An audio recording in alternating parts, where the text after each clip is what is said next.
Hi everyone, my name is May Park. Welcome to another video tutorial at the Hero Arts YouTube channel and blog. Today I'm going to show you how to create a one-layer birthday card using the French treat stamp set and ZIG clean color real brush pens.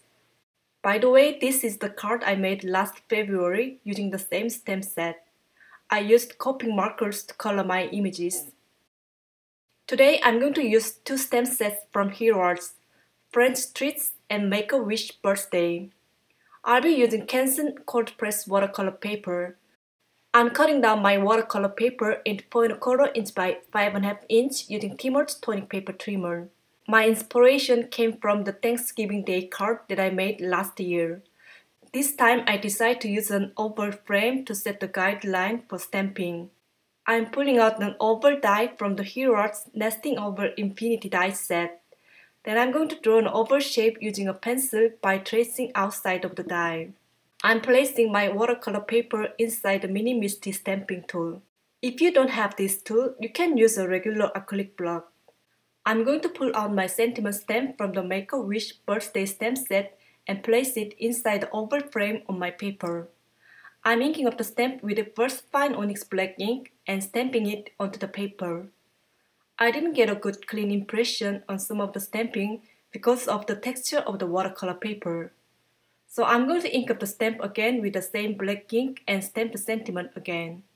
I'm going to pull out my stamps from the French treat stamp set and store them temporarily on a plastic tray. When I play with many stamps, I always use a plastic container to store my stamps in one place. That way I can find my stamps quickly and I can also prevent from losing them while I'm working on my project. I'm going to start stamping with the larger images first and fill in the gap with the smaller images later. When you stamp your images to create a random background, it is always good to stamp in decreasing order of image size. That way you can balance your placement better. The beauty of stamped background is that there is no right or wrong. You can combine any stamps you may have as long as they are small in size. The most fun part of background stamping is that you can keep stamping as much as you want. It depends on where you start stamping, you can create a slightly different look of the background.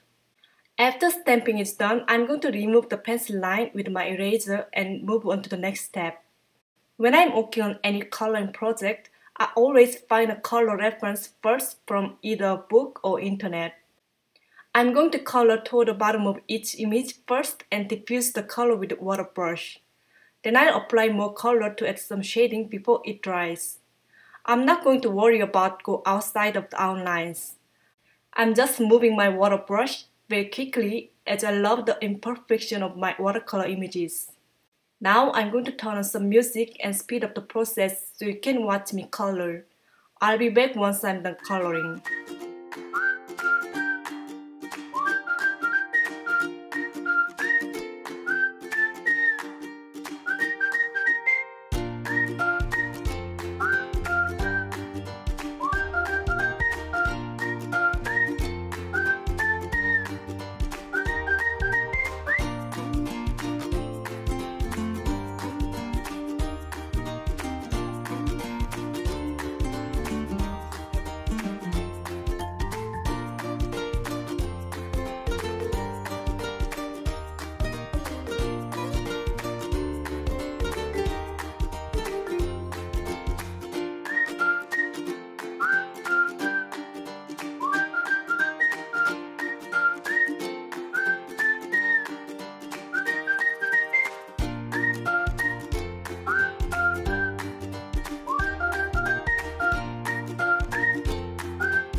I'm going to mount my watercolor panel on an A2 sized folding card using double-sided tape.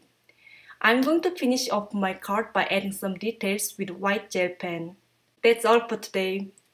If you have any questions, please leave comments below and I'd be happy to answer them for you. I hope this video tutorial inspires to create a one-layer watercolor card with a stamped background. Thank you so much for watching. I'll see you next time with another video. Bye bye!